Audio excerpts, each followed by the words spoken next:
जे अपना माई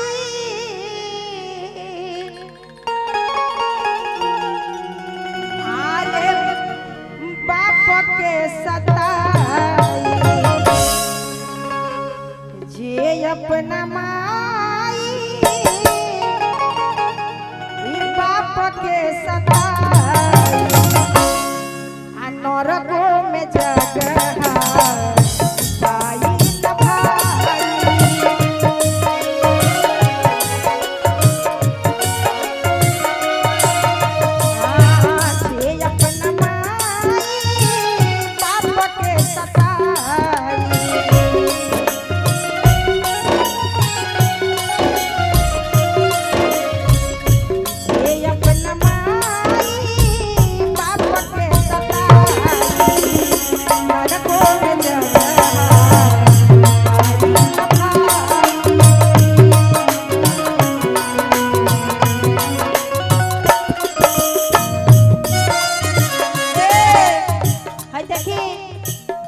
तिवारी बुआ की तरफ से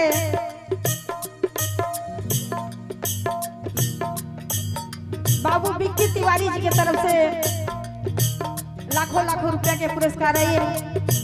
भगवान से विनती रही कि यहाँ के स्वस्थ रही, मस्त रही, व्यस्त रही, जहाँ कहीं भी रही खुश रही। अपना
तिवारी जी के पापा जी के तरफ से लाखों लाखों रुपया के पुरस्कार आयल। श्रद्धा के जय जयकार भइल। और का कहे के बा दुनिया देखवले दुनिया पे लिया के लमहर कैलस जवने दुधावा पिया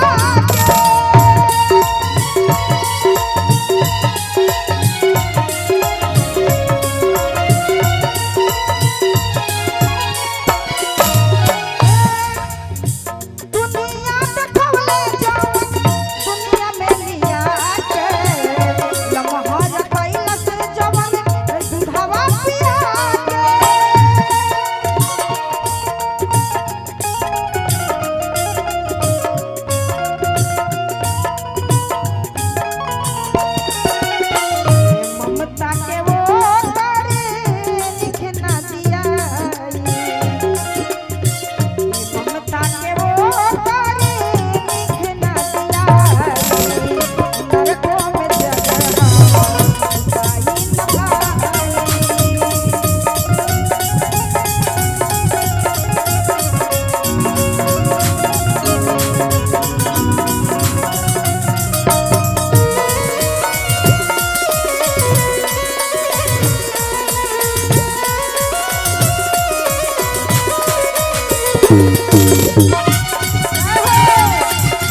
सिखावता, लेकिन उहे बेटा बेटी एगो एक देखे के मिलता कि ले जाके अनाथ आश्रम में माई बाप के धयावता।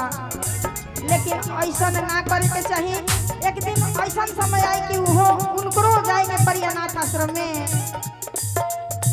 जवन बाप अंगूरी धोके चल के सिखवले, पढ़वले लिखवले साथी पके घर बसवले।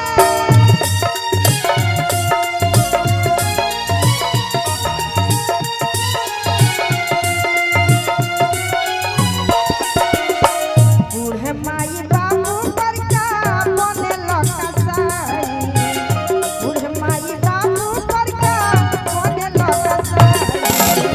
लड़कों में जगह भाई न भाई,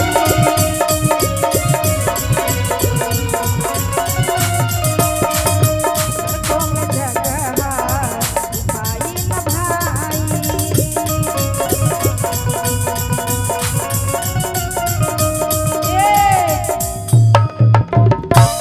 माई बाप के सेवा में अरे मेवा हजार बार। बिना घर के देवता पूजले सब तीरथ बेकार बा। चले के बा कि